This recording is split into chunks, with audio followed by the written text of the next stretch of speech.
இந்த பேய்க்கு வாக்கப்பட்டா புளிய மரம் ஏறித்தி ஆகன்ற மாதிரி சிலர் குணமே அப்படித்தான் போய் சொல்லியிருக்காரு.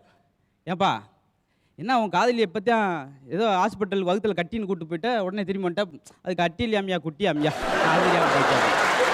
ஒரே ஏன் காப்பி பொடி வாங்குறக்கா என் மருமக கடைக்கு போனா யாரோ கூப்பிட்டு போயிட்டா. ஐயோ அப்புறம் என்ன செஞ்சீங்க, எப்படி காப்பி குடிச்சிங்க அப்படின்ட்டு இருக்கான். அந்த பிள்ளை போன பற்றி எனக்கு கவலை இல்லை, காப்பி எப்படி குடிச்சிங்க அந்த ஒரு இதில் இருக்குது. ஏன்னா லவ் பண்ணுறப்ப வித்தியாசமாக இருக்கும்.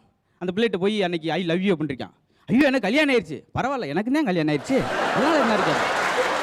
அப்படி இல்லைங்க, உங்களுக்கு வயசு 26 எனக்கு 28, பரவாயில்ல நான் 2 வருஷம் கழிச்சு கூட வரேன் அப்படின்னு இருக்கேன். 2 வருஷம் மறுபடியும் கூடுங்கள.